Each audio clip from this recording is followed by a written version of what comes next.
Ok, super, c'est parti. Alors, je vais partager mon écran. Voilà, ça arrive. Super. Donc, l'objectif aujourd'hui de ce webinaire, c'était d'évoquer les nouveautés que j'ai pu déceler, qu'on a pu déceler de notre côté dans la formation, et de présenter également ce qu'on fait et comment nous, on a vécu toutes ces nouveautés, toutes ces transformations.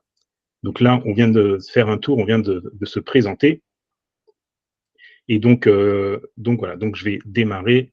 Alors pour me représenter très rapidement sur certains points, bon moi ça fait 19 ans, j'ai 19 ans d'expérience dans la formation professionnelle. Je suis très autodidacte, bon, même si j'ai passé presque une vingtaine de certifications au fur et à mesure pour passer d'ingénieur informatique à ingénieur pédagogique, avec un peu de neuropédagogie, de la gamification. C'est pas sans difficulté, bien entendu. Ça veut dire aussi que je suis quelqu'un qui tient peut-être pas en place. J'aime bien évoluer, j'aime bien avancer. Et bon, comme tout le monde, hein, on connaît tous des difficultés. J'ai fermé ma première société pour une difficulté avec des changements réglementaires aussi au niveau de la formation. Ben, moi, je suis indépendant depuis à peu près 15 ans. J'ai travaillé surtout dans les grosses entreprises, mais il y a le côté humain qui me manquait. Je faisais la délégation de formateurs avant avec ma première société, et donc j'ai voulu retrouver le côté humain. Et du coup, eh ben, je me suis dit, bah, je vais essayer de travailler plutôt avec des formateurs indépendants, avec des petites entreprises, et pour leur apporter une solution plus concrète, hein, plus avancée dans ce qu'on peut apprendre quand on crée des formations en ligne, mais avec des méthodes, des structures, des outils qu'on utilise dans les grandes entreprises, quoi. Vraiment le côté technique, pédagogique et aussi gamification. Voilà, et rapidement pour finir, en termes de résultats, bon, j'ai réussi à passer la barre des 150 000 euros. J'ai pas réussi à passer la barre des 200 000 à l'année. Peut-être que j'y arriverai, peut-être que j'y arriverai pas, c'est pas grave. Pour moi, l'important, c'est vraiment d'aimer ce que je fais. Voilà, c'est vraiment mon leitmotiv depuis toujours, c'est de travailler pour aimer ce que je fais. Et en tant que formateur, par exemple, c'est quelque chose vraiment où on peut apprécier tout ce qu'on fait. Bah, après, j'ai accompagné, comme vous en avez parlé, par exemple, Aline de The Bay Boost, hein, qui fait 1 million d'euros de chiffre d'affaires avec ses formations, qui fait des grosses formations en blended learning. Je travaillais aussi avec Alec Henry, qui dépasse même le million. Là, cette année, on a remodelé une formation en ligne en accompagnement avec Mathieu de Référencéo, hein, qui fait plus de 300 000 euros de chiffre d'affaires de formation. Et puis d'autres personnes comme Romain, un jeune coach en vente. Avec notre formation, on a fait ce que j'ai aidé à refaire, plus de 600 stagiaires en moins de 6 mois l'année dernière. C'est vraiment impressionnant.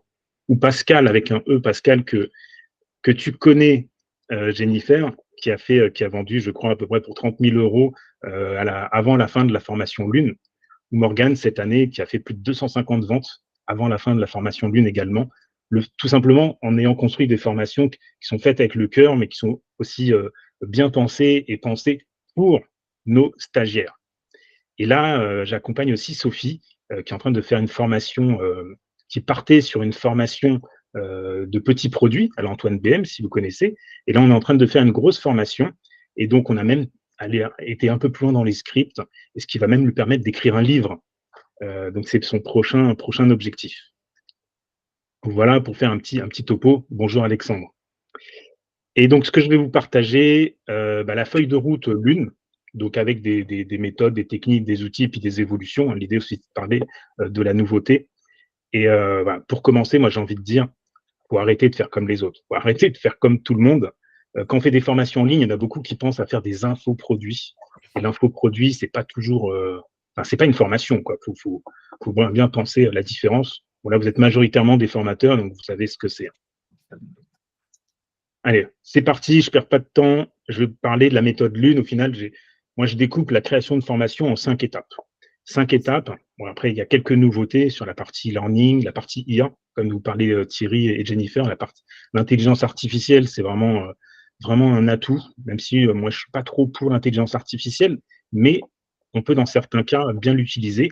Mais savoir bien l'utiliser, comme disait Thierry au tout début, c'est savoir faire des bons prompts. Donc, je vous montrerai un prompt un peu plus approfondi que ce qu'on peut trouver habituellement, un peu partout. Et donc, quand on conçoit une formation en ligne, la première étape, vous le savez peut-être pas tous, mais il y a vraiment une étape d'audit, d'analyse qui est importante pour pouvoir vraiment valider, par exemple, le sujet. Valider le sujet. Et moi, ce que je fais et ce qu'on fait avec nos clients, c'est qu'on travaille vraiment en mode projet.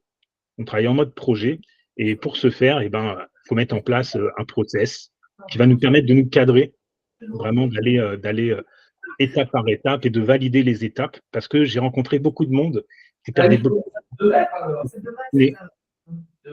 Attention Alexandre, avec ton micro. J'ai juste coupé ton micro Alexandre, si je peux. Non, je peux pas, je te laisse faire. Voilà, donc des process, c'est vraiment important d'avoir en place un process pour pouvoir avancer étape par étape en mode projet, comme je disais, et voire même faire, moi ce que je propose d'ailleurs à mes clients et puis pour moi-même, c'est des modèles qui vont permettre d'avancer et puis de pouvoir réutiliser. Donc si c'est ça l'idée, c'est de pouvoir réutiliser ces modèles à partir d'une première formation. Comme ça, on gagne beaucoup de temps sur la gestion de projet, qui est parfois un peu chronophage au début. Jennifer l'a connu l'été dernier quand on est venu. Au début, c'est beaucoup de temps. Et après, quand on réitère le process, eh ben, on va gagner derrière beaucoup de temps. Et surtout, on va avoir des retours d'expérience. C'est ça qui va être intéressant. Et on parle d'ailleurs depuis peu, bon, j'utilise depuis un petit moment, mais la nouveauté de début d'année, c'est le LXD. Est-ce que ça vous parle à certains, le LXD? Vous pouvez utiliser le chat, vous pouvez prendre le micro ou utiliser les petits smileys. Le Pour LXD. moi, pas du tout. D'accord. Donc le LXD, ça veut dire, en fait, c'est le design thinking adapté en fait à la formation. C'est du learning and design thinking. Le design thinking, à la base, c'est une méthode qui était inventée par des Américains. On parle de design, donc l'idée, c'était plus pour des architectes.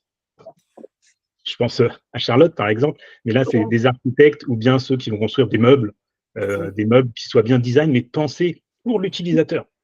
Donc là, c'est intéressant pour la formation, pour qu'on se construise des formations centrées sur nos stagiaires. Et donc, c'est une méthodologie, c'est un ensemble d'outils qui vont nous permettre, en fait, de ne pas oublier que le centre principal, c'est vraiment l'utilisateur.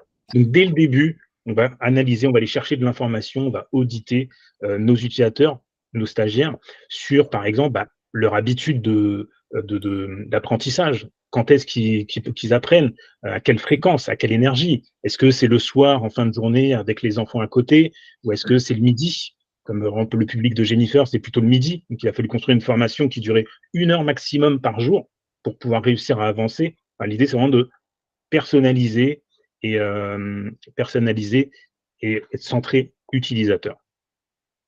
Et d'ailleurs, pour ça, on a des prompts IA qui peuvent nous être utiles avec ChatGPT ou autre pour pouvoir les chercher. Alors, l'avatar, c'est le mot marketing. J'aime pas trop ce mot-là, mais c'est le mot qu'on voit souvent. Trouver les problèmes durs, essayer de mieux comprendre ses utilisateurs, ça, on peut le faire aussi avec l'IA. Est-ce qu'il y en a qui ont déjà utilisé ou qui utilisent ChatGPT, qui font des prompts? Donc Jennifer, j'imagine que oui, Thierry aussi. Moi, très Oui, souvent. absolument. Moi également. Super. Là, je suis sur Perplexity, par exemple, depuis ce matin. Ok, ah oui. Alors les prompts, alors il y a du bon et du moins bon. J'ai envie de dire déjà le moins bon, c'est que c'est consommateur d'énergie. C'est encore des outils informatiques qui pompent beaucoup d'énergie. On dit qu'un prompt, ça fait l'équivalent d'une tasse de café d'eau réchauffée. Donc moi, j'essaye vraiment de construire des prompts le plus complet possible pour envoyer le moins de prompts possible. Bon, après, ça dépend. Il y a 2 cas de figure. Soit on va faire contexte, on va lui donner de la matière pour avancer step by step. Soit on sait déjà ce qu'on veut. Dans le cadre de conception de formation, moi, c'est ce que je fais. J'ai des prompts, du coup, un grand prompt pour pouvoir créer, par exemple, le scénario, pour pouvoir après créer des exemples d'exercices ludiques, pour pouvoir aller chercher le fil conducteur, pour aller chercher, etc. Vraiment, je découpe mes étapes, donc j'ai mes process, et après chaque process, au final, je vais avoir un prompt détaillé qui va me permettre de m'aider. Mais moi, ce que je fais, et ce que je dis à mes stagiaires, c'est de ne pas l'utiliser pour nous remplacer. Moi, ce que je fais souvent, c'est plutôt l'utiliser pour nous challenger. Dire, j'ai commencé le travail, j'ai commencé un brouillon, et je vais me challenger avec ChatGPT, par exemple. Ça va me permettre aussi, quand on travaille tout seul, peut-être parfois de valider, dire, au final, là, j'étais pas mal, je suis aligné, allez, je passe à l'étape suivante. Je vous montrerai les prompts juste après. Voilà, donc l'idée, vraiment, la première chose qu'on ne pense pas forcément, c'est qu'il faut prendre le temps. Il faut vraiment prendre le temps d'aller analyser nos stagiaires, nos futurs stagiaires, leurs préférences d'apprentissage, valider nos sujets, valider le contenu potentiel avant de commencer à créer un programme. Hein, c'est l'erreur que beaucoup de personnes font, c'est que je vais commencer à créer mon programme et puis après, en fait, je vais faire des allers-retours, je vais revenir en arrière X fois parce que je suis pas sûr, parce qu'au final, ça va pas, parce que ça, ce sera trop lourd, parce que ça, c'est trop, parce que ça, c'est pas assez, parce que ça manque. Donc, c'est pour ça avoir vraiment des process définis, prendre bien le temps d'auditer, d'analyser avant de commencer à créer quoi que ce soit. Comme une gestion de projet. Hein. Est-ce qu'il y en a qui ont l'habitude de travailler en mode projet? Ouais, Jennifer nous dit que oui. Voilà, donc, avant de créer une formation, c'est pareil, il faut vraiment avoir un process step by step. Et donc, l'étape suivante, mon étape préférée, c'est la conception. Donc, je parle même de conception neuro. Hein, vous savez, hein, je fais de la neuropédagogie. Et la première étape qui peut être intéressante, c'est ce que j'ai mis en place et qui fonctionne plutôt bien, pour éviter aussi des allers-retours, encore une fois, c'est essayer de se créer une sorte de matrice de choix de contenu. C'est-à-dire se donner des éléments qui vont nous permettre de valider ou pas ce que je veux mettre dans ma formation est pertinent. Donc, Jennifer, elle l'a vécu, tu l'as utilisé. Tu peux nous faire peut-être un petit retour sur le tableau de départ? Alors, j'ai plus le tableau avec moi, mais c'est vrai que je me rappelle, en fait, il y avait une question de qu'est-ce que la personne doit en retirer? Est-ce que c'est facilement actionnable? Et est-ce que c'est divertissant? Moi, j'avais ces aspects, je voulais que ce soit à la fois actionnable et divertissant pour éviter les décrochages, parce que je crois qu'il n'y a que 10% des gens qui finissent une formation. Et je trouve ça un peu dommage de payer autant d'argent pour qu'elle dorme et qu'elle ne soit pas vraiment utilisée. Donc, c'était un peu le prisme que j'avais et l'idée, c'était de regarder un peu chaque module. Mais je vais m'y remettre puisque ma cible a changé. Donc, j'aurai le temps d'expérimenter à nouveau. Tu fais des formations dans quel domaine, par curiosité, juste un ou deux mots? Ah oui, alors moi, c'est dans le recrutement. Enfin, l'idée, c'est de booster les candidatures des candidates, qu'elles puissent mieux se repositionner, soit après un temps d'indépendance, entrepreneuriat freelance, ou alors dans une reconversion salariale. D'accord. Un exemple de matrice de choix de contenu, c'est de se dire, je vais faire un brainstorming sur ce que je veux potentiellement apporter dans ma formation. Et puis après, je vais me poser des questions. Est-ce que c'est vraiment essentiel? Quel est le type de contenu? Quelle est la difficulté? Quel est le critère? Etc. etc. Se créer sa propre, soit vous créez votre propre matrice de contenu, et ce qui vous permet en fait de valider vraiment en fonction de votre sujet ce qu'on va mettre et ce qu'on va pas mettre, ou ce qu'on garde sous le coude. Je sais pas vous, mais moi, en tout cas, j'ai l'habitude quand j'anime en présentiel, j'ai toujours quelques exercices sous le coude au cas où les stagiaires vont trop vite, au cas où pas trop vite, au cas où ils vont un peu plus vite, au cas où je veux réorienter pour mieux adapter. Oui, Thierry? Alors moi j'ai juste une question, je comprends très bien le principe et j'ai pas de souci avec ça. C'est juste que dans le champ de compétences dans lequel j'œuvre moi, qui est très réglementaire et très réglementé, comment on peut avoir cette liberté vu que c'est un peu la même problématique que, alors je sais plus quelle est l'autre participante qui fait des formations juridiques, mais on est très très très encadré. Ouais, c'est très encadré. Ça veut dire que ce que j'ai fait aussi avec Sophie, où elle crée des crèches et du coup derrière il y a une certification, donc c'est RNCP. Effectivement, c'est très encadré. Et dans ce cas-là, ce qu'on a fait par exemple avec elle, c'est qu'on a pris ce qu'on doit mettre dans la formation, ce qui est obligatoire, mais après c'est vraiment dans le détail, en rentrant dans le détail, dire est-ce que je vais évoquer tel élément, est-ce que je vais évoquer tel élément, est-ce que tel élément, ça va me permettre d'atteindre l'objectif opérationnel de mon stagiaire, par exemple. Ou est-ce que tel élément, il est pas trop compliqué. Si c'est trop complexe, je dois le garder, mais peut-être que je vais le déplacer au niveau du programme, au niveau de la timeline, par exemple. Donc voilà, l'idée, c'est quand même de se dire, voilà, dans ce cas, on va rentrer un peu plus dans le détail, mais les objectifs pédagogiques qui sont déjà définis, du coup, effectivement, tu n'as pas le choix. Tu dois suivre scrupuleusement, si j'ose dire, ce que le RNCP ou autre nous invite. Alors, non seulement les objectifs pédagogiques, mais tout le cahier des charges nous est fourni pour un certain nombre de formations qui sont gérées par des branches professionnelles ou ce genre de choses. Oui, ouais, d'accord. Ouais, donc ça veut dire que dans toutes les grandes lignes, elles sont déjà définies, il n'y a pas de choix, il faut rester dedans. Par contre, c'est dans le détail où là, on peut aller jouer avec, soit le déplacer pour pouvoir casser le rythme, pour pouvoir rythmer la difficulté, par exemple, ou le choix après des exercices également. Oui, Laurent? Oui. Pardon, Charlotte. Oui. Non, moi, par contre, je suis pas du tout cadenassée au niveau du contenu parce que comme les formations que je donne, c'est toujours un peu au titre d'invité externe, hein, chez les ingénieurs, chez les architectes, etc. C'est plus en mode cours libre. Et du coup, c'est pas simple non plus parce que ces gens, vous savez venir nous donner un cours? Mais du coup, tu es là, OK, genre sur quoi?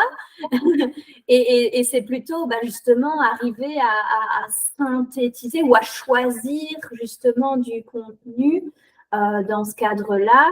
Et pour mon projet, on va dire personnel, c'est aussi arriver à trouver, justement en tant que juriste hyper pointilleuse, etc., parlant à des personnes lambda, arriver à identifier quel niveau de détail tu donnes et de quelle façon pour qu'à la fois les gens comprennent et soient satisfaits et à la fois que tu les perdes pas, quoi.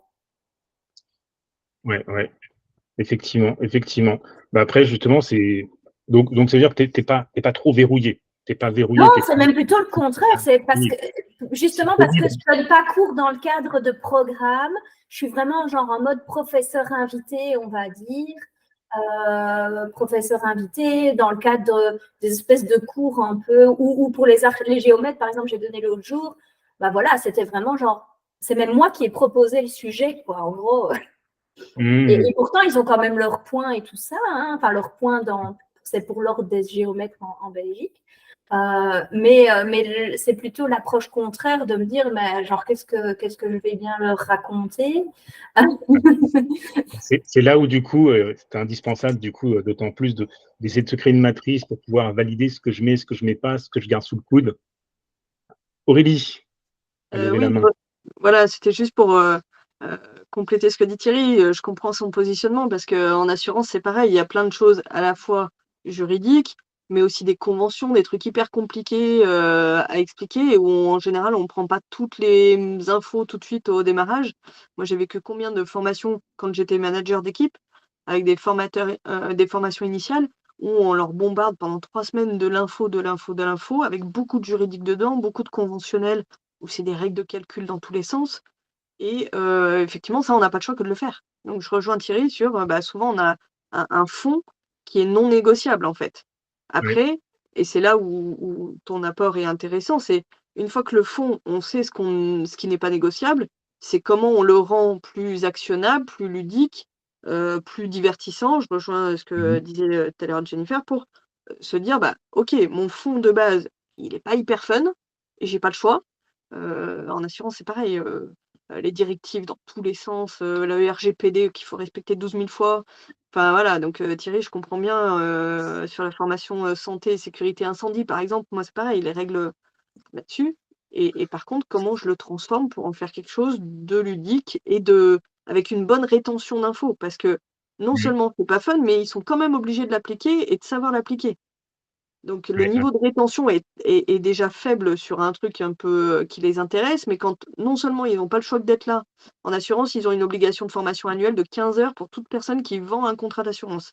Donc souvent, oui, ils y vont parce que pas de choix, mais c'est pas forcément un sujet qui les intéresse, c'est pas forcément, fun et en plus, on va leur mettre pendant 2 jours, une tête comme ça de tout ce qui est obligatoire à savoir. OK. oui, Et après, là, j'en fais quoi effectivement. face à mon client et est-ce que j'ai envie?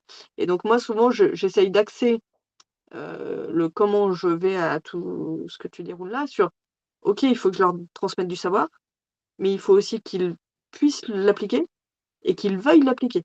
Et du coup, j'essaye de me forcer à répondre à ces 3 besoins-là en permanence et c'est là où, un peu de méthodo, un peu d'apport, autre a du sens parce que le fond est non négociable et pas très fun au départ. Ouais. Voilà pour ma Du coup, contribution, et appuyer ce que disait merci. Thierry. C'est intéressant parce que du coup, ça nous mène au point suivant, en quelque sorte, c'est que derrière, il y a, au-delà de la matrice de choix de contenu, il y a la partie neuroconception. Dire, donc là, je vais parler de neuropédagogie. Dans la neuropédagogie, par exemple, je me crée ce que j'appelle une neuro-checklist. C'est-à-dire que je vais me dire, donc, comme tu disais, par exemple, je pourrais très bien me dire, voilà, là, j'ai 3 éléments indispensables, 3 questions auxquelles je dois répondre à chaque fois. Donc, ça peut être à la fin de ma checklist. Une fois que j'ai fait, je sais pas, mon plan de séquençage ou j'ai commencé à travailler mes scénarios, je peux me poser les 3 questions. est-ce que ça répond à la première? Est-ce que ça répond à la deuxième? Est-ce que ça répond à la troisième? Si oui, je passe à la suite. Sinon, OK, ça répond pas dans ce cadre-là, qu'est-ce que je peux faire? Et après, là, la neuropédagogie peut t'aider dans le sens où on va dire comment on va essayer d'engager davantage. Est-ce que je dois découper, de rythmer? Ce qu'on fait, par exemple, ce qu'on avait fait avec Jennifer, c'est de se dire on va découper, par exemple, je sais pas, un module, une leçon, pour changer les modalités, pour pouvoir redonner du rythme et un peu de souffle, comme en insérant un petit quiz ludique, en insérant, je dis n'importe quoi, un brainstorming, en insérant une activité ou peut-être une méthode inductive, un mode projet, ou parfois ce que j'aime bien faire moi aussi, c'est reprendre, j'allais dire la pyramide de Maslow, dans la pyramide, la taxonomie de Bloom, monter crescendo dans la taxonomie de Bloom, c'est commencer plus haut, je leur donne un exemple, on analyse ensemble l'exemple, et après on le décortique, et après seulement, je vais faire mon apport pédagogique. C'est-à-dire qu'on est déjà dedans, on est déjà dans le cœur du sujet, et après seulement, je vais rajouter mon apport, par exemple. Donc ça permet aussi de capter l'attention, d'engager, de motiver davantage, pour qu'ils soient bien captivés pour la suite, pour vraiment l'apport théorique, par exemple. En tout cas, tout ça, l'idée, c'est que moi, ce que je fais, c'est que je me crée une neuro-checklist. Comme ça, je me dis, voilà, qu'est-ce que je dois vraiment valider? Est-ce que j'ai tous ces éléments? Et puis rajouter tes 3 questions. Assurer que j'ai rien oublié et que ça réponde bien. Donc, dans la neuroconception, du coup, je crée un scénario pédagogique classique et dans lequel je vais le challenger avec des concepts neuropédagogiques. Est-ce que c'est engageant? Est-ce que je fais attention au rythme? Est-ce que toutes les 10 minutes, par exemple, j'ai un changement de rythme, de modalité? Est-ce qu'à la fin, j'ai bien fait la répétition nécessaire? Est-ce que j'ai bien mis suffisamment de visuels ou d'auditifs? Est-ce que je les ai fait participer? Etc., etc. Et donc, tout ça, nous, on les met, du coup, avec Jennifer, par exemple, dans la méthode Lune, dans un modèle, j'ai un modèle, un plan de séquençage qui est un petit peu plus élaboré, enfin, pas élaboré, c'est pas le bon mot, un peu plus complet, un peu plus long, pour pouvoir ajouter justement ces éléments durant le scénario. L'idée, c'est d'aller un peu plus loin. Donc, ça demande un peu plus de travail, mais la finalité, c'est que je vais réussir, mine de rien, à capter davantage, à engager, à motiver plus. Et comme ça, quand je prends ma neuro-checklist, j'ai déjà plus ou moins tous mes points qui sont déjà dans mon plan, quoi. Et après, derrière, l'étape, une fois que j'ai mon plan détaillé, c'est un peu notre programme détaillé, après, qu'est-ce que je fais? Après, il y a la partie script. Donc, l'idée, comme toujours, pour pas se répéter, pour pas revenir en arrière 150 fois, c'est d'abord, je vais vraiment approfondir l'analyse, je vais essayer de faire ma matrice de choix de contenu en gardant des choses optionnelles, créer mon plan détaillé, donc en ajoutant vraiment une partie neuro, donc en pensant l'engagement, motivation, mémorisation, répétition, etc., avant de commencer à faire de la création, c'est-à-dire déjà créer les scripts. Et moi, les scripts, ce que je fais faire, c'est que d'abord, on va se créer soit par 2 méthodes, soit je ne rentre pas dans le détail, je me fais une sorte de bullet point pour vraiment les différents éléments dont je veux parler. Et là, ça me permet, pour Thierry, aussi de me dire, au final, cet élément-là, par exemple, pour la première leçon, je suis obligé de parler de tel sujet. Pour comprendre ce sujet, voilà, j'ai 7 points que j'ai envie d'aborder, que j'ai l'habitude d'aborder en présentiel. Et dans ces 7 points, là, je peux éventuellement me challenger et me dire, est-ce que je les éclate en 2 leçons? Comme ça, j'insère une activité ludique, ou est-ce que j'en garde en optionnel? Et puis après, éventuellement, pour ceux qui veulent, mais une fois que j'ai ces bullet points, tous ces 7 points, je peux créer mon script éventuellement plus détaillé en fonction de mon besoin.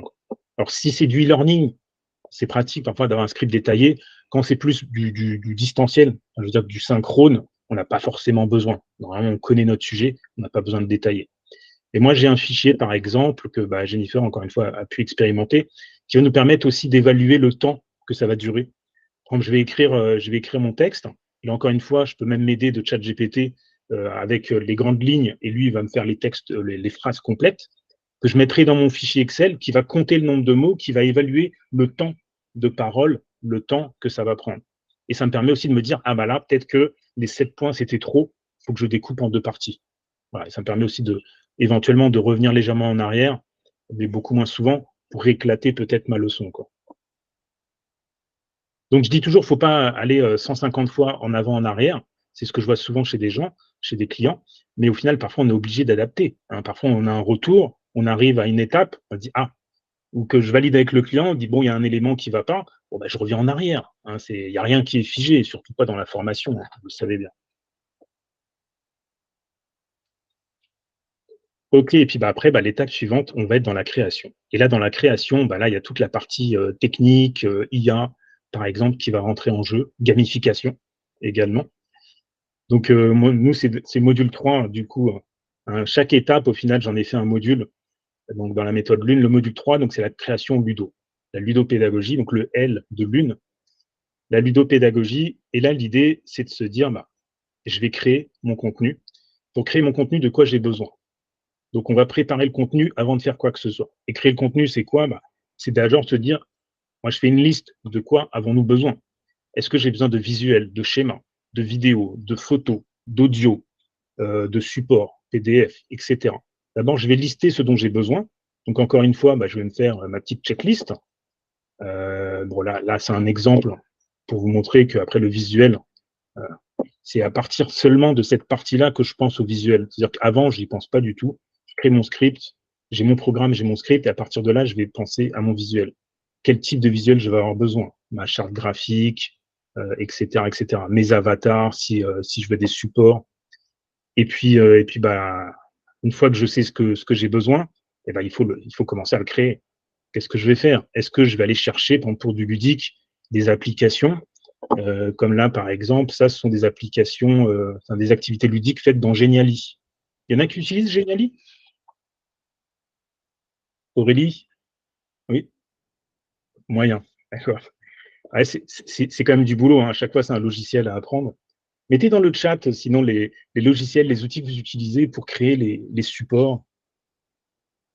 Donc là, je vous montre quelques exemples qu'on utilise chez nous. Donc, ça peut être Geniali, ça peut être Prezi, par exemple. Prezi, qui est très vieux, mais qui est très pratique. Ça permet à la fois de créer des supports un peu plus dynamiques qu'un PowerPoint, qui paraît plus statique, page par page, qui permet aussi de se filmer. Là, je suis derrière le texte, hein, ce n'est pas la meilleure démonstration, mais qui permet aussi de s'incruster facilement dans le support. Geniali au top. Sinon, Learning Apps, Learning Apps, H5P, effectivement, des superbes outils.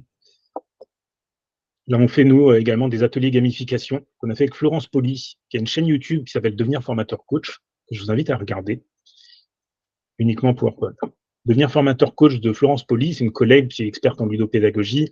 Donc, on fait des ateliers gamification. Nous, on les base sur Learning Apps, sur Geniali, pardon. Et on apprend à utiliser Learning Apps, et on apprend aussi à le personnaliser. Il y a beaucoup de formateurs qui ne l'utilisent pas parce que c'est moche. Il faut dire la vérité, hein. Si vous connaissez, c'est pas très joli, c'est un peu vieillot. Mais on peut personnaliser avec du HTML de façon très simple certaines activités, pas toutes malheureusement. Et Canva, je vois Canva dans le texte, dans le chat, effectivement. Canva, c'est assez pratique. Alors Canva et Geniali, c'est à peu près le même fonctionnement. C'est juste que Geniali, j'ai envie de dire, il a un peu l'étape au-dessus de Canva, c'est qu'on peut rajouter de l'interactivité beaucoup plus que Canva. Mais Canva, déjà, il est pas mal. Ce que j'aime moins sur Canva, par exemple, c'est quand on s'enregistre, quand on fait des screencasts avec Canva, où on a une petite bulle qui est toute petite, qui est en bas à gauche, qui fait son job, mais qu'on peut pas adapter. C'est un peu dommage. Voilà, donc l'idée, c'est vraiment d'aller chercher les outils qu'on va aller utiliser, par exemple. Oui, Charlotte. Écoute, je t'avoue que je n'ai pas encore commencé, mais on m'avait proposé de faire la présentation sur Canva pour que ce soit beau et la faire en PDF et la mettre sur PowerPoint et de PowerPoint pouvoir me filmer. C'est possible? Alors, c'est possible. Alors, en faisant comme ça, effectivement, tu pourras, du coup, quand tu te filmeras, utiliser peut-être une bulle plus grosse ou à la place. C'est ça qu'elle disait, comme ça on peut bouger, mettre de la souris et tout ça. C'est une copine qui m'a dit ça ce matin, parce que je découvre. Moi, j'étais là, mais comment tu peux te filmer? Ouais, c'est bien. On peut se filmer ou c'est uniquement des trucs en vrai là, donc, que tu évoques? Non, tu peux te filmer. Avec Canva, tu peux te filmer. Mais voilà, mais c'est limité. C'est une fonctionnalité qui est récente, hein, qui est de cette année. C'est très récent. Donc, il y a eu pas mal de nouveautés qui sont arrivées dans Canva ou dans d'autres outils, mais ça reste encore limité. Alors là, le fait de l'exporter et après de se filmer avec un autre outil, comme ça, c'est plus flexible. Effectivement, c'est une très bonne idée. Voilà. Et donc, on va aller chercher les outils dont vous avez besoin pour créer. Donc, on a listé juste avant ce qu'on a besoin, des vidéos, des exercices, etc. On va aller chercher les outils qui peuvent répondre à nos besoins. Hein, c'est-à-dire, l'idée, c'est pas non plus de se jeter dans le premier outil parce que j'ai entendu que c'était bien. C'est vraiment que ça réponde à vos besoins. Et puis ensuite, vous pouvez après vous jeter dedans et commencer à les construire. Voilà, donc moi, du coup, je fais avec mes stagiaires, on se fait une liste d'outils. Je propose des outils vraiment personnalisés en fonction de chacun pour pouvoir voilà, avoir le bon outil et pas un outil lambda pour tout le monde. Coralie, tu nous dis, pour se filmer avec sa présentation, il y a aussi Loom. Alors, il y a Loom, effectivement, alors avec un abonnement payant, sinon on ne peut pas exporter une vidéo. Et ce qui est intéressant dans Loom, c'est que moi, j'utilise aussi pour le SAV, entre guillemets. Quand j'ai un client qui me pose une question, il me dit « Ah, j'ai un problème », je fais un Loom et puis je montre mon écran, je dis « Voilà, tu vas là, tu vas ici, clac, clac, tu envoies la vidéo, en 30 secondes, c'est fait. » C'est super pratique. Du coup, tu peux te filmer également avec Loom, avec un abonnement payant, pour pouvoir exporter les vidéos. StreamYard également. Voilà, donc il existe plein d'outils. Et donc, voilà, à trouver celui qui vous convient en fonction de ce que vous voulez faire et en fonction de son budget. Par exemple, j'utilise aussi parfois un outil qui s'appelle Storyline, mais la licence, c'est 1 000 € de licence, donc c'est pas toujours évident. Par contre, à utiliser, c'est simple parce que c'est le même principe que PowerPoint. Donc, c'est génial. Après, on peut faire vraiment tout ce qu'on veut. Mais voilà, il y a un coût. Donc, il faut penser aux fonctionnalités hein, et aux coûts, effectivement. Et du coup, alors, les IA. Là, l'IA, aujourd'hui, elle peut nous aider. Elles peuvent nous aider. Donc, au-delà d'aller chercher dans les classiques photothèques, vidéothèques qu'on utilisait jusqu'à présent, on peut aujourd'hui s'aider avec des prompts et différents outils. Tellement cher, Storyline 360. Et ouais, malheureusement. Malheureusement. Donc, aujourd'hui, il y a tellement d'outils. D'ailleurs, il y a Florence Poli qui lance un nouvel atelier Scénaria. L'idée, c'est de créer un scénario pédagogique directement à partir de l'IA. On peut aller générer des slides à partir de l'IA.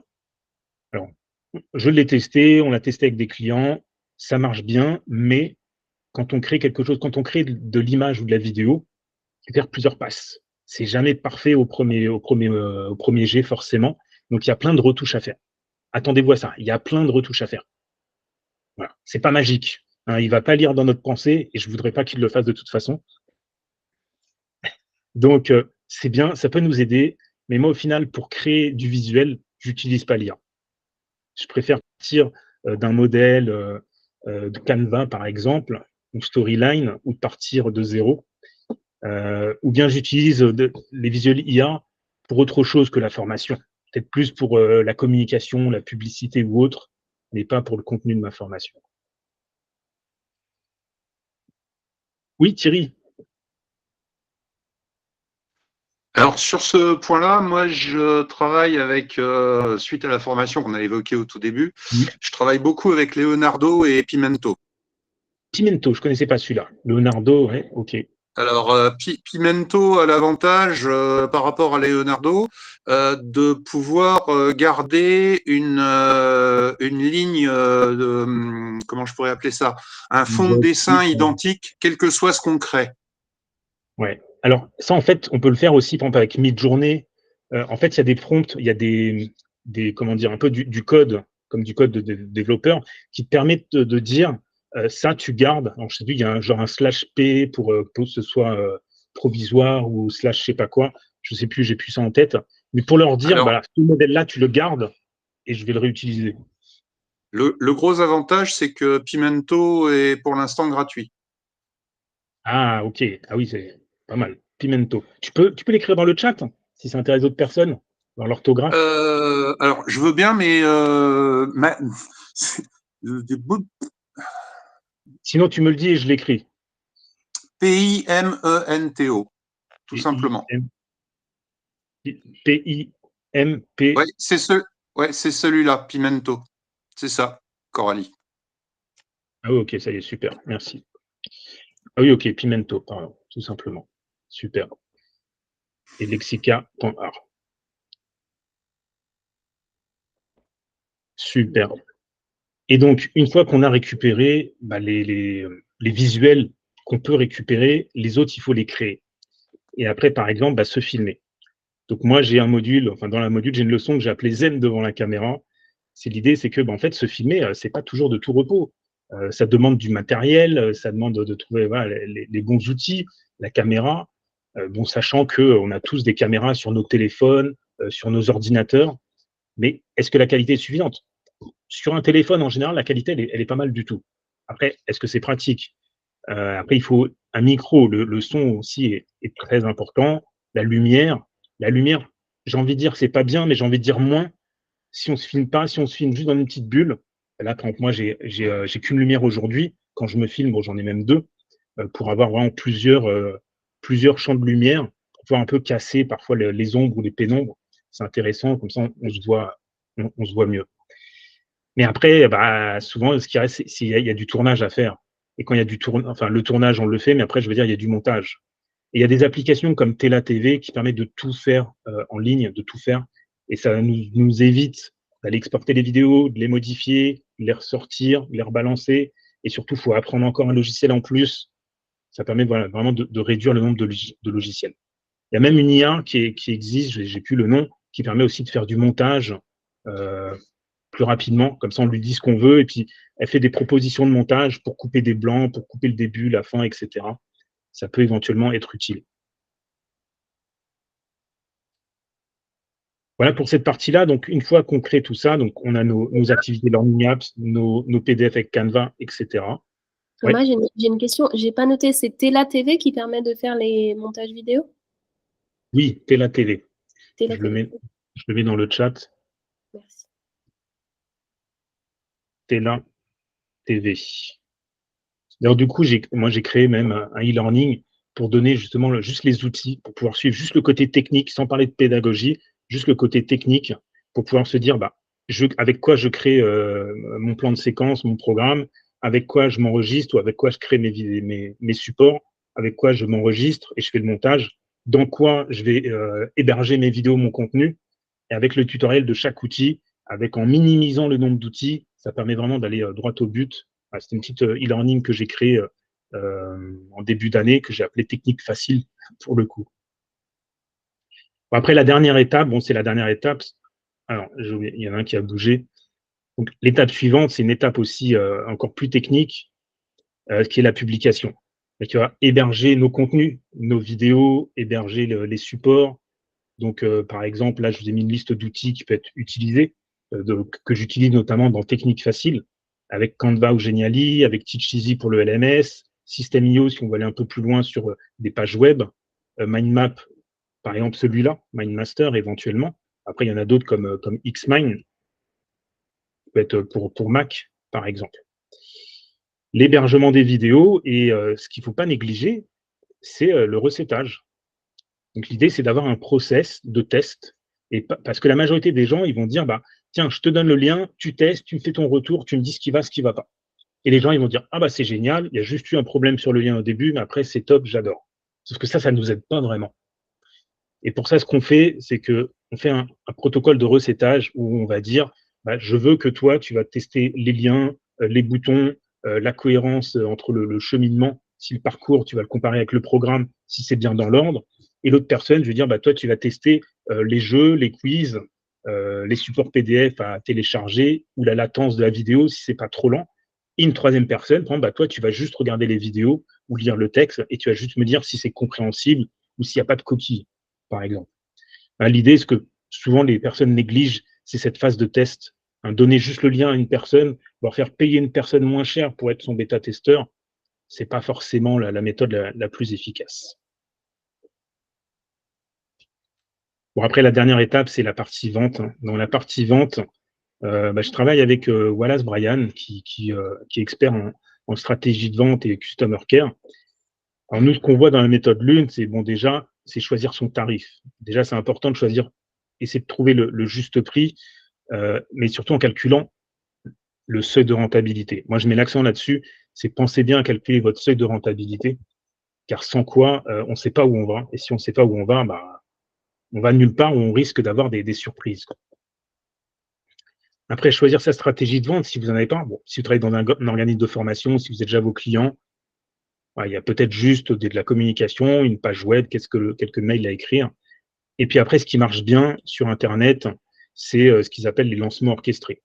C'est-à-dire que je vais préparer 45 jours à l'avance tout mon process de lancement pour commencer à teaser un petit peu mon nouveau programme et après commencer à le vendre pendant une période limitée. Comme on parle en marketing d'offres irrésistibles, on me faire une offre tarifaire pendant cette phase de lancement et après augmenter le prix, enfin, sur le prix final par la suite du temps. Et donc, moi, les évolutions que j'ai pu voir, alors moi, personnellement, les lancements orchestrés, c'est pas mon truc. Moi, ça me génère du stress. Je suis quelqu'un qui sait gérer son stress, mais ça, j'aime pas et ça me convient pas. Moi, c'est pas mon truc. Donc, il faut vraiment être aligné aussi bien avec son prix que ses stratégies de vente. Il faut vraiment être aligné, sans quoi on part au burn-out. Hein. J'ai vu des gens partir au burn-out, malheureusement. Donc, pensez aussi à ça, quoi.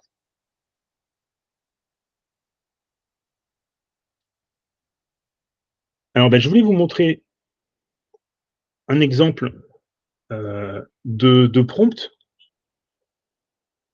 Un prompt, on en fait tous, ou presque, hein, comme vous avez dit, mais faire un prompt un peu plus complet, un peu plus... voilà, je vais vous montrer cet exemple. Hop, ça s'affiche. D'ailleurs, on m'a conseillé de vendre un bundle de prompts. Donc, c'est ce que je vais faire, ce que j'ai commencé à faire. J'écris une bibliothèque dans laquelle, en fait, je rajoute mes prompts et puis je vais mettre tous les éléments qui m'intéressent.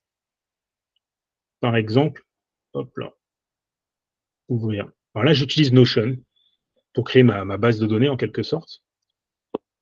Et là, j'ai cet exemple que je voulais vous montrer, par exemple. Alors, je vais zoomer. Est-ce qu'on peut zoomer avec Notion? On ne peut pas zoomer avec Notion.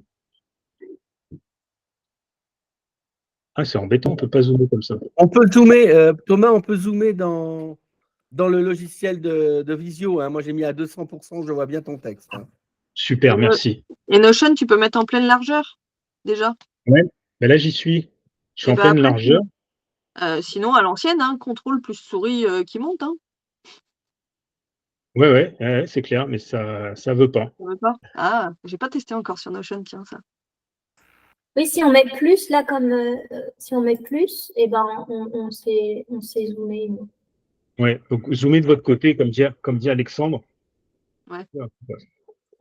Donc là, un exemple. L'idée, c'est plutôt que de faire un prompt, on se dire, je pose ma question à ChatGPT ou Gemini, Perplexity ou autre, plutôt que de lui poser une question et après rebondir dessus, lui donner d'affiner, lui donner du contexte, lui donner des exemples pour qu'il avance de plus en plus loin, détaillé dans ce qu'on veut.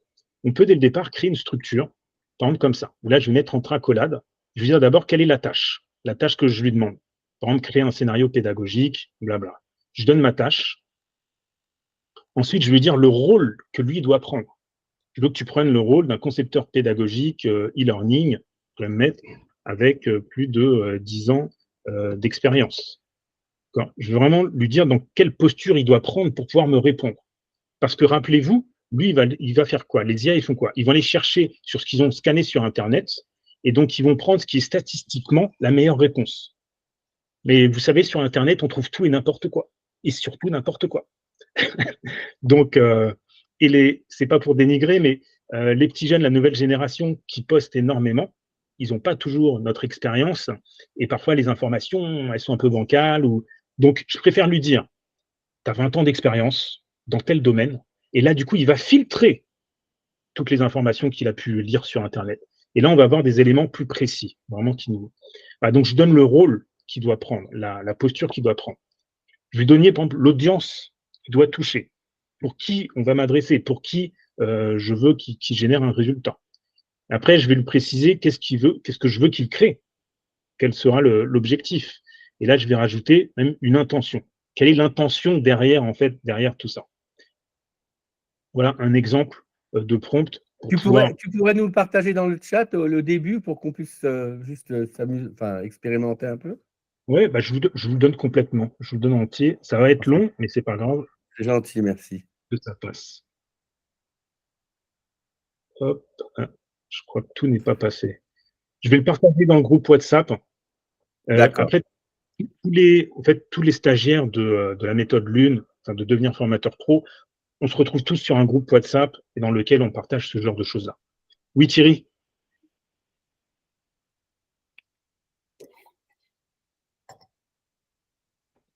Thierry, tu voulais… Erreur de touche, pardon. Ok, pas de souci. Ça marche. Voilà, donc, ce qu'il faut retenir, c'est que on utilise tous ChatGPT, ou presque aujourd'hui, de plus en plus. On utilise beaucoup des IA. Mais rappelez-vous, voilà, les IA, elles vont prendre ce qui est statistiquement la bonne réponse pour eux par rapport à ce qu'ils trouvent sur Internet. Et voilà, je ne vais pas me répéter, mais faites attention. On sait qu'il faut toujours relire, revoir. Mais j'aimerais rebondir sur ce que j'ai dit juste avant, c'est vraiment important. Et donc, du coup, vous pouvez faire des prompts beaucoup plus poussés, quoi. Oui, Charlotte? Ton micro est coupé. Oui, pardon. Donc ici, l'IA, tu l'évoques vraiment dans le sens quand même de la création même du contenu, en fait. Pardon, j'ai pas compris. Excuse-moi. Oui, l'utilisation de l'IA, Ouais. tu l'évoques pour créer en tant que tel le contenu. Alors, moi, comme je disais, moi, je m'en sers pour me challenger, pas pour le créer. Mais je peux lui demander de créer, et après, je ne vais pas prendre ce qu'il me dit, mais je peux pouvoir trouver une idée ou deux intéressante. Par exemple, pour sortir, je sais pas, un quiz, bah, je pourrais prendre mon script, je lui donne à l'IA, et je lui dis, bah, ressors les éléments clés. Je fais court, hein, mais faudra approfondir. Je veux dire, ressors les éléments clés de ce script, de cette leçon, et puis génère-moi des questions, je sais pas, 10 questions pour faire un QCM. Et sur les 10 questions qu'il va me donner, bah, par exemple, je vais en récupérer 5, et puis l'idée, c'est d'avoir une base ou de me challenger. Mais je peux lui demander de créer, c'est-à-dire toutes les étapes, que ce soit l'audit, l'analyse, la conception du scénario, du fil conducteur, aller trouver les introductions, aller trouver les activités ludiques, etc. Je vais pouvoir lui donner ça. Je vais pouvoir lui demander d'aller me proposer chaque élément. Donc moi, c'est ce que j'ai fait en fait dans mon bundle de prompts, c'est que j'ai tout découpé comme ça pour aller le challenger. Mais c'est pas toujours intéressant ce qui me sort. C'est pas toujours très bien. Hein. Mais ça me permet aussi de me challenger ou éventuellement de me dire, bah, je sais pas, je connais pas trop les icebreakers. Et ben lui, il va me fournir des exemples d'icebreakers. C'est des petites activités qu'on peut faire en début d'une séance. Et il va pouvoir me faire des propositions. Donc ça peut être intéressant. Je l'utilise aussi avec un client, on l'a utilisé pour trouver un nom de la formation. Oh, tu vas me dire, c'est un peu plus classique. Des choses comme ça. Donc je vais pouvoir vraiment l'utiliser pour chaque étape. Oui, c'est ça, parce que moi, je l'utilise peu parce que les fois où j'ai essayé, et de toute façon, ce n'est pas du tout pour la création de contenu parce que c'est un contenu beaucoup trop spécifique. Donc voilà, mais par contre, j'ai essayé plutôt pour faire des résumés, faire comme de la vulgarisation de ça, et je trouve, enfin, c'est peut-être mon côté trop juriste aussi, mais c'est qu'il déforme un peu les trucs. Ouais. Alors aussi, C'est vrai faut en pas assurance oublier. aussi, je te rassure. Ça va. Ah, il déforme. Et en plus, si on utilise la version gratuite, il oublie des choses, il se trompe. Voilà, faut pas se leurrer. Hein. Si on veut faire dans le domaine professionnel, moi je vous recommande, vous prenez l'abonnement pendant 1 mois, par exemple à ChatGPT 4, par exemple, vous payez l'abonnement pour 1 mois. Déjà, il va moins oublier, il va moins perdre de choses, ce sera plus pertinent. Et après, vous arrêtez l'abonnement. Vous voyez, osez faire ça. Par exemple, Télé TV, pour se filmer et faire le montage, vous avez droit à 7 ou 14 jours gratuits. Préparez tout, une fois que vous êtes prête, ou prêt, vous prenez la version gratuite, éventuellement, si on veut baisser le budget, à l'inverse, je peux l'utiliser pendant 14 jours. Voilà. Donc, on peut aussi jongler parce que tout ça, ça demande beaucoup de temps, beaucoup d'argent quand on est tout seul. Donc, n'hésitez pas à faire ça. Prendre un abonnement pour 1 mois et après, je l'arrête. Bon, d'accord, bah, marque le 27. Donc, attention, Alexandre, ton micro. Voilà. Et donc, pour finir, je vais juste vous présenter du coup les nouveautés chez nous, chez Devenir Formateur Pro. Alors, on est obligé tous les ans, les choses évoluent. Tous les ans, les choses évoluent. C'est pour ça que j'ai créé Technique Facile, comme je vous disais, pour répondre à certains besoins des personnes qui n'avaient pas le budget pour suivre la formation Lune. Du coup, j'ai créé Technique Facile pour donner étape par étape comment je vais pouvoir créer une formation sur l'aspect technique. Je ne parle pas de pédagogie, juste le côté technique, comment je me débrouille. c'est le problème numéro 1 des personnes que j'accompagne, c'est le côté technique. Donc sinon, il y a ma méthode Lune, du coup, là que je propose. Avant, je faisais que du blended learning. Maintenant, je vais la proposer à partir de la fin du mois en e-learning. Et derrière, en fait, donc derrière, on a tous les outils, il y a des tutoriels, il y a les prompts IA, etc., que je vais proposer également à part, parce que c'est quelque chose qui m'était demandé. Et également, ce que je fais rarement, mais ce que je fais de temps en temps, mais normalement, je ne le dis pas.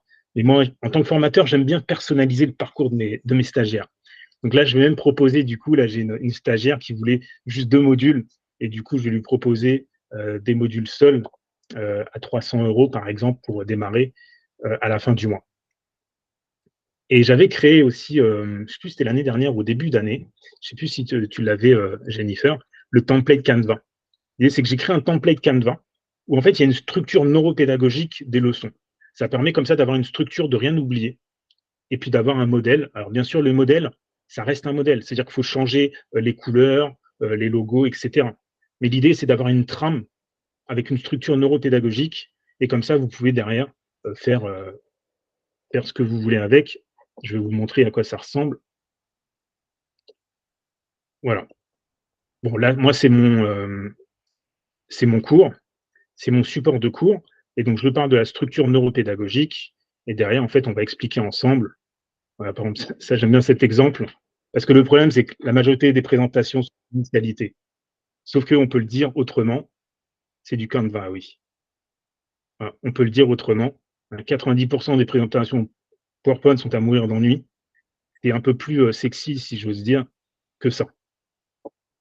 Voilà. L'idée, c'est d'avoir une structure, et c'est une structure que j'utilise, du coup, moi-même, que ce soit parler de zen devant la caméra, avec des icebreakers, etc. Là, par exemple, là, c'est le plan de la méthode Lune, et je reprends les étapes que je vous ai décrites, c'est vraiment les étapes de conception de formation. Et dans chaque module, après, on va redécouper, forcément, on va redécouper. Hop, il est parti où?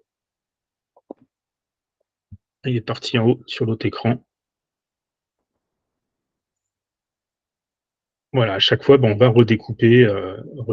Là, par exemple, ça, c'est quoi? C'est le module 2, le choix du contenu, les objectifs pédagogiques, la neuroconception, même les méthodes pédago, pour pouvoir vraiment ajuster, varier. Moi, j'adore varier pour pouvoir capter l'attention et garder la motivation, quoi.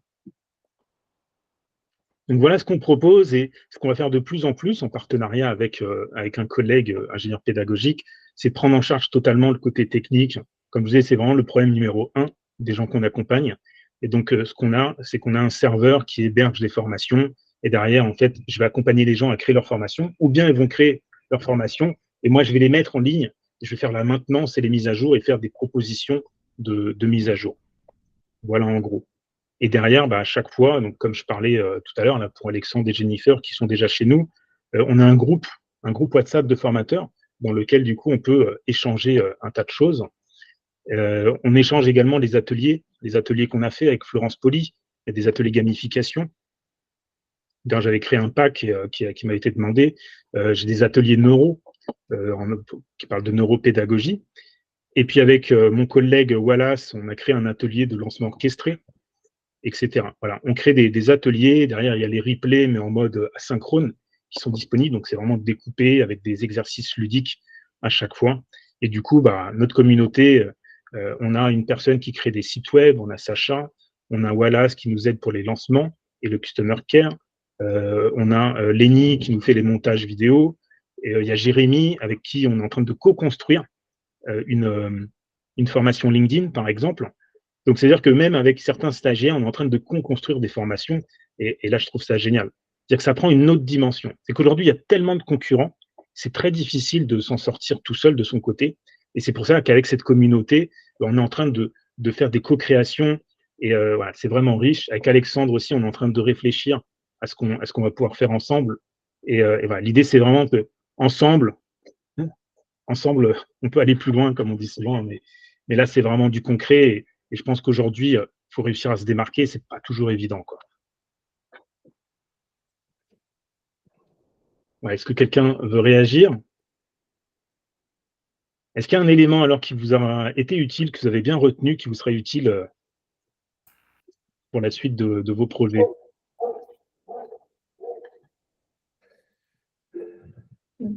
Oui, Charlotte. Bah, moi, je retiens les étapes que tu as citées parce que c'est vrai que quand on est un bleu, on a envie de tout de suite rentrer dans le concret. On se dit, bah tiens, faut que j'écrive quelque chose. Et comme tu insistais sur les différentes étapes, ça, je trouvais ça très intéressant. Est-ce que tu as un module, on va dire, c'est quoi le produit qui correspondrait à… donc, nous, on a déjà choisi Podia, tu vois. D'accord. Me demande pas pourquoi, mais notre site internet est déjà dessus, etc. Donc voilà. Est-ce que tu as quelque chose qui permet justement de comprendre comment est-ce qu'on peut de cette plateforme-là arriver à créer quelque chose qui soit bien, quoi. Alors, spécifiquement pour Podia, moi, j'ai pas créé de produit qui utilise Podia. Après, Podia, Teacheasy, Learnybox ou System.io, c'est le même fonctionnement. C'est le même principe. Ce sont des LMS qui sont, entre guillemets, grand public, qui te permettent justement de construire des formations, de créer des pages de vente, donc tes pages web. Et en général, c'est la même fonctionnalité, les mêmes fonctionnalités. Car souvent, quand quelqu'un rajoute une fonctionnalité, après, tout le monde le fait derrière. Pas dans la même temporalité, mais au fur et à mesure, ils essayent d'avancer parce que c'est vraiment un monde concurrentiel. Et du coup, ça avance dans le même sens. On pourrait en reparler après en off, mais du coup, vraiment sur l'aspect technique, là, ça peut être vraiment technique facile, dans laquelle je pourrais, par exemple, on pourrait prendre 1 heure ou 2 pour personnaliser, pour mieux faire le parallèle, pour que tu puisses vraiment t'en sortir plus facilement avec Podia, par exemple.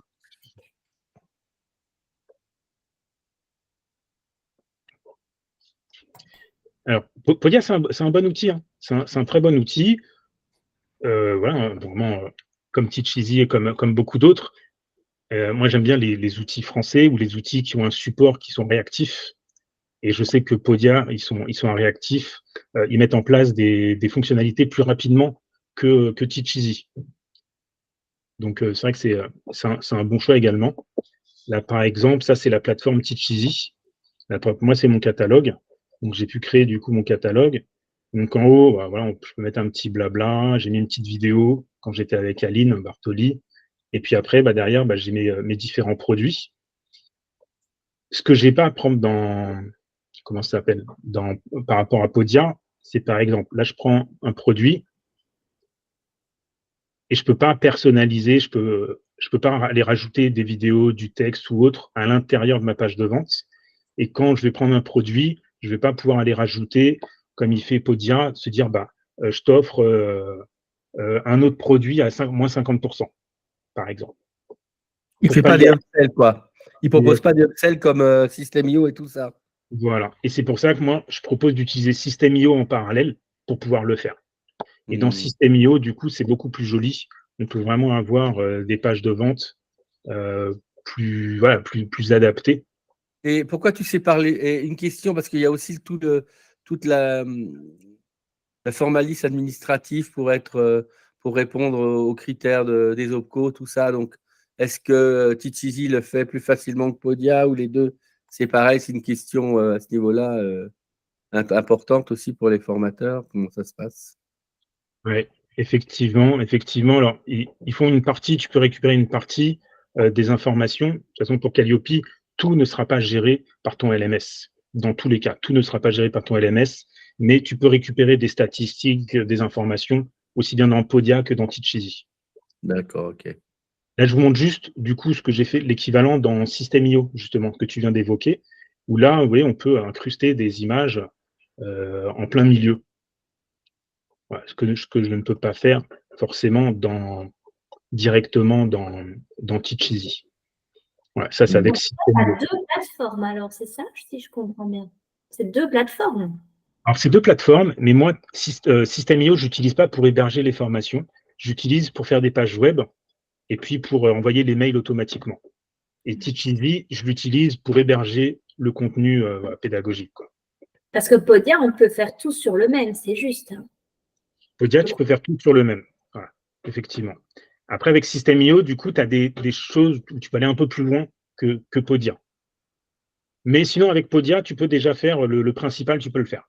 Bah, c'est ce que j'avais compris. Donc. Non, non, c'est bien ça. C'est juste, voilà, moi, du coup, là, je vais chercher encore d'autres fonctionnalités que je ne trouve pas dans un seul outil.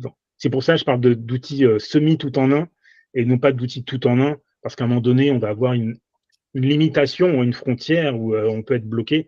Et là, on va être obligé d'utiliser 2-3 outils. Mais voilà, il ne faut pas non plus utiliser une dizaine d'outils parce qu'après, ça devient très complexe à gérer. Mais un outil, ça a vite ses limites, quoi. Un seul outil. J'ai l'impression que les participants, certains ont déjà leur clientèle ou leur cadre d'intervention, c'est ça, et ils cherchent plutôt à trouver une meilleure manière de créer leur formation et de transmettre leur savoir. C'est ça que j'ai compris principalement des personnes qui étaient présentes. C'est vrai qu'il y a Aurélie qui cherchait la gamification, par exemple. Voilà, effectivement, oui, c'est un peu ça, comme tu dis. Donc, peut-être, oui, si j'allais dire peut-être pas Charlotte, c'est un peu différent, mais Aurélie et Thierry qui sont quand même dans des organismes. Coralie, je ne sais pas, Coralie, est-ce que tu peux nous dire ce que tu fais? Est-ce que tu as déjà…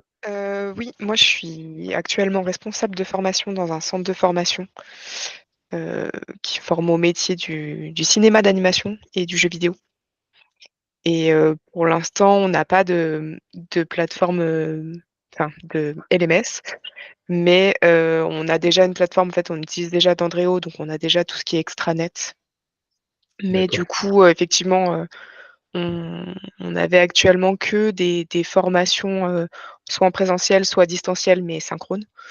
Et on envisage potentiellement de faire certains contenus en fait en e-learning. Donc, du coup, j'étais un peu curieuse de voir aussi. Après, je connais pas mal d'outils parce que bon, à la base, je suis ingénieure pédagogique.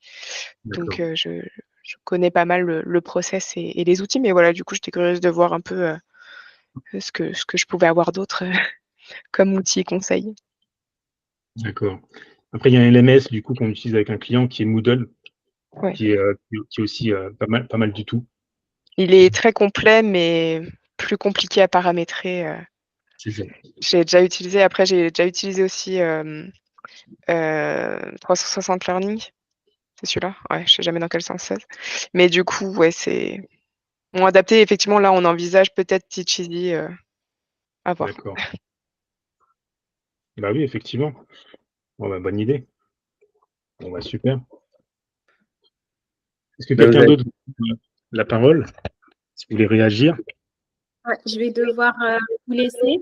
Mais, merci beaucoup. En tout cas, ça m'a fait un refresh. Et j'espère que d'avoir partagé un petit peu mon expérience, ça pourra vous donner un peu plus voilà, de perspective. Bah Merci oui, à merci. tous. Et on peut se retrouver sur les réseaux sociaux, sur LinkedIn. Je suis assez active. Au nom de Jennifer Alidor, du coup. Oui, ouais, bah, je vous invite à mettre votre mail ou vos liens dans le chat et puis je vous les ferai suivre si vous voulez à tous. Ok, ça marche. Merci à tous. Merci Jennifer, bonne fin de journée. Au revoir. Merci. Bon, bah, super. Moi, le retour que je peux faire, c'est la démarche, le fait qu'il y ait le côté très process. Je l'avais en tête et j'essaie de me structurer autour de ça, mais c'est vrai que, comme tu l'as évoqué, c'est une bonne préparation qui évite plein d'allers-retours. Et donc, à force de structurer chaque étape, au moins on optimise notre temps, notre efficacité et du coup, on a moins de stress aussi au moment de la livraison quand il faut animer. Parce que moi, je suis encore pas mal sur du présentiel ou du virtuel en classe virtuelle, donc je suis quand même sur du synchrone. Et du coup, il y a toujours quand même une deadline. Autant un e-learning, au pire, si on décale de quelques jours, entre guillemets, la livraison, c'est moins pire. Autant quand il y a une journée d'animation, voilà. Donc, moi, ce que j'en retire, c'est ça, c'est ce côté, plus je vais processiser, plus je vais m'attarder à structurer les choses, plus je gagnerai du temps pour la suite. Et en ça, c'est très pertinent, cette logique aussi de modules. Je ne sais pas si Ouais. tout m'intéressera, je ne sais pas trop comment je peux piocher là-dedans encore. C'est un peu nébuleux encore pour moi de voir dans toutes tes offres ce qu'il peut y avoir à gratter, entre guillemets, mais pour aller plus loin. Mais en tout cas, ouais, c'est intéressant d'avoir cette logique de structuration à chaque étape. Donc, merci pour ça. Bah, je t'en prie. J'avais pas vu ton message, là, le nom du template Canva. En fait, c'est un Canva, c'est un template que j'ai customisé de mon côté. Je vous ai mis le lien, sinon, de mon catalogue. Le catalogue qui, pour le moment, est sur Teacheasy. Là, j'ai pas le catalogue sur Moodle, ni sur System.io. Là, c'est le catalogue complet, on va dire, de ce que je laisse visible. Et tu retrouves, du coup, le template que j'appelle la structure neuropédagogique, qui est basée, effectivement, sur Canva. Bah après, on peut en reparler si tu veux pour essayer de voir un peu plus ton besoin précis pour pouvoir te dire à la limite quels sont le ou les petits produits qui peuvent t'intéresser pour permettre d'avancer dans ton projet, quoi. Pareil pour vous tous. Voilà, s'il y a des éléments voilà, qui peuvent vous intéresser, peut-être en partie, une petite partie, voilà, moi c'est quelque chose que j'aime bien, c'est vraiment personnalisé. Du coup, et comme je disais, du coup, je vais proposer aussi module par module éventuellement. Là, par exemple, j'ai Sophia que j'ai vue cette semaine. Elle est intéressée plus par la partie technique parce qu'elle est ingénieure pédagogique. Et elle, du coup, elle va prendre juste le module 3 et 4, vraiment pour la création du contenu et après la publication en ligne du contenu. Voilà, par exemple. Coralie, quand tu dans ton école, c'est pour faire un choix de souscrire à un autre soutien pour réaliser vos projets. Comment vous faites? Comment ça se passe? Vous faites comment, vous? C'est-à-dire par rapport à quoi? J'ai pas. C'est-à-dire que si vous avez besoin d'un soutien pour, par exemple, passer sur Teacheasy, etc., comment vous, c'est toi qui choisis, c'est toi qui décides, ça se passe Ouais, comment? en fait, avec le directeur, on gère cette partie-là. D'accord, Après, moi, j'ai déjà géré en fait, des LMS, donc du coup, d'accord, c'est une ok. partie qui me pose pas de problème. D'accord, ok. Donc ouais, on prendra après, pour l'instant, on prendra pas Moodle et tout qu'il faut héberger soi-même, Hmm. parce que du coup, c'est effectivement une plus grosse charge de travail. On veut gérer nous-mêmes, voilà, mais du coup, on va payer un service pour le coup, d'avoir une plateforme clé en main et après nous, on fait nos paramétrages, mais ouais, on gère nous-mêmes après. Vous faites de la formation initiale, c'est-à-dire pour des jeunes qui démarrent, Non, on fait principalement de la formation continue en fait pour les pros qui sont déjà dans le secteur pour qu'ils puissent monter en compétences. D'accord, c'est plutôt pour d'accord, ok. Ouais, principalement. Ok, ok. Bon, bah, bonne chance dans votre continuité, votre évolution Merci. et tout ça. Ça va être intéressant comme tout. Très riche. Eh Moi, ben, j'avais une merci. mini question pour Thomas. Oui. Bon, alors moi, c'est un peu différent parce que bon, c'est que j'ai des compétences et j'ai des expériences, mais j'ai vécu beaucoup en présentiel et la transformation en distanciel, en asynchrone, on pourrait dire, ou en ligne. Pour moi, j'ai pas encore fait le pas concret, hein. Je veux dire, je suis en recherche de me dire, tiens, est-ce qu'il y aurait une possibilité pour aider les personnes ou les groupes, comme je faisais avant, à mieux vivre leurs projets ensemble, quoi. Donc, c'était vraiment de la facilitation de projets collectifs, quoi. Et faciliter la co-création de projets ensemble, mais c'était plutôt dans du social, éducatif, etc., quoi. Faciliter les équipes éducatives à mieux fonctionner ensemble, ou à travers la découverte des intelligences multiples, etc., quoi. Voilà, c'était vraiment très ludopédagogique, mais pas en ligne, quoi. C'était très. Donc, à suivre. Mais oui, à suivre. Mais oui, donc là, c'est vrai qu'il y a des réflexions du coup à faire, à approfondir pour pouvoir trouver le bon axe. Encore une fois, il y a aussi beaucoup de concurrence et voilà, faut répondre à un besoin concret du marché et, Ouais, euh, c'est ça. et faire face à la concurrence, quoi. Donc, c'est pas évident. Ouais, ouais, on sait que challenge. C'est ça. Moi, j'ai posé ma petite question. Hug, c'est fini. Super.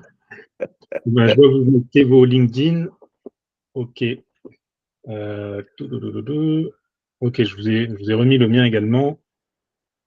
Parce que du coup, bah, la majorité, vous venez plutôt de Facebook. On s'est croisés sur Facebook plutôt. Charlotte, tu disais, c'est avec le podcast d'Aline. Donc après, moi, j'ai un LinkedIn que j'ai laissé un petit peu mourir malheureusement ces derniers temps pour me concentrer sur Instagram. Et du coup, là, je reviens un peu plus sur LinkedIn. parce que LinkedIn, mine de rien, il y a les centres de formation, voilà, donc il y a un peu plus, au final, c'est plus professionnel. Au final, j'apprécie davantage le réseau social LinkedIn qu'Instagram, car j'ai été sur Instagram, moi, juste pour essayer de développer mon business sous un autre angle, des non-formateurs, en fait. Mais c'est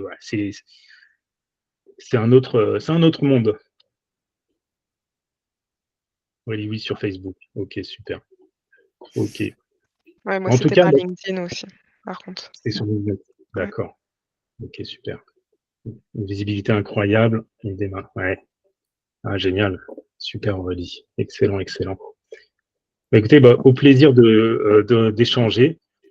Après, voilà. Moi, je propose de temps en temps aussi des pauses que j'appelle café visio pour échanger sur les projets. Si jamais il y a quelque chose qui vous intéresse, si on peut travailler ensemble, ce sera avec plaisir de prendre une demi-heure, 20 minutes, n'importe, pour pouvoir échanger et répondre à vos questions.